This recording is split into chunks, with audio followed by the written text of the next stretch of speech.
All right, so you heard him say it. Seems like the team quit on Earl Watson that early in the season? I'm not gonna say they quit. It's difficult to say they quit 3 games. I understand what Phoenix, the upper management, is feeling. When you lose your first 3 games of the season by 40 points each game or more, that's tough. And they have a young team, and those guys, they don't understand the wars and the rigors of the NBA. And Brent, you and I was talking about this in the back. With the lack of training camp now, with the lack of preparation, it really, really hurt the young team, because those 8 preseason games, we as veterans, we hated them because we were just trying to get through the preseason just to get to the regular season. But for a young coach with a young team, every game that you can play, especially the ones that don't count, those are invaluable games. And now that those games have been cut, now you don't have the training camp time that you used to. Young players don't know how to prepare in the summertime like veteran players. It's a tough situation for Phoenix. Yeah, we were talking about that, Sam, even with other teams, the way they've come out of the blocks and maybe not been in the best conditioning. Even the champion Golden State Warriors, who Steve Kerr said stay away from the gym all summer long, feels like that team is out of shape. But more specifically to the Phoenix Suns, the curious part about it is that 3 games into the season, you have to think, Chris, that at some point last year when they named Earl Watson the interim coach for this ball club to be around these young guys, that they had to have been thinking after the draft that what direction this franchise needs to go in. This speaks to a lot of what Phoenix has struggled with since the departure of Steve Nash, quite frankly. And it seems like the ownership group is not quite committed to a direction yet. We know they've gotten young. There are a lot of teams that talk about going young. You can't talk about being young as an excuse. And you hired Earl Watson as a young coach, his first job in the NBA, to stand alongside these young men and to learn and grow, not only with the team, but as a coach.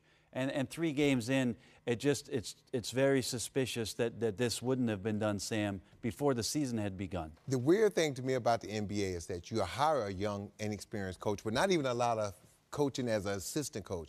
And then you try to surround them with veteran coaches. But when you're a young coach, you're trying to establish yourself. And the young players are looking at you, and if they see the veteran coaches always in your ear telling you something, then that's who they're going to gravitate to. In the NBA, the players gravitate to the guy who's doing the talking. So if the veteran coaches who are assistants are doing the talking and teaching, that's who they gravitate to. And so as a young coach, you have to step outside that box. You have to put yourself out there and be that lead guy. But it's difficult when you're a very young coach with a very young team. And then the reporter said, being their friend. There's a fine line between being a young player's friend and being his coach. So do you think things will change with that team, with the coaching change now? Well, they got to. I mean, Brent and I was talking about this in the back also. Whoever takes over, they can't do the same thing. You got beat first 3 games by over 40 points a game.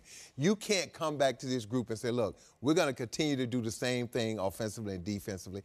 It's got to change, if nothing else, just to change the outlook of how the players look at things. And there's, without a doubt, Chris, you will see a different attentiveness from all of the players to try to prove a point that the move that the franchise made, the reason why maybe they were uninspired with their play in the first 3 games, that the coaching change now has lifted a weight for them in some way. The fact of the matter is these are kids.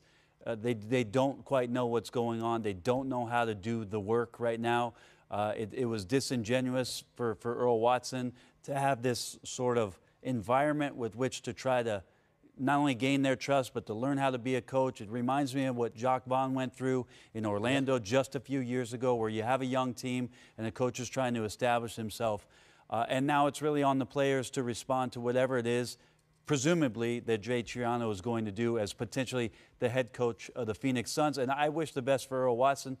His future as a coach, being so young, I don't think is diminished at all by this experience. But let's face it, the Suns need some direction. The direction comes from upstairs, and you can't worry about burning bridges if you start to build some on your own. And that's where Phoenix needs to take an honest look at themselves. Until you find a veteran player that can walk in that locker room who's established himself, the coach has got to be that leader. He's got to not only be the coach, he's got to be the leader until you find someone to teach someone in that locker room. But 3 games into the season?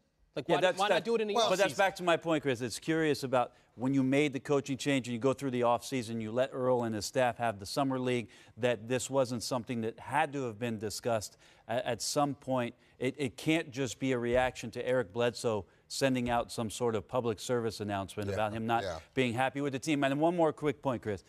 Sam's making mention of veteran players. The veteran players on the team, they have Tyson Chandler. Jared Dudley is hurt. He's not with the ball club. One thing I think with a young team that's imperative is that the veteran guys also have to be guys that are playing and contributing. And when it's veteran guys that are on the end of the bench that look like an extension of the coaching staff, there's something that gets lost in the communication and the connection between player and coach. And so those guys, maybe their 8th or 9th or 10th year that are getting some minutes to be helpful and helpful voices, that's not something that the Phoenix Suns have.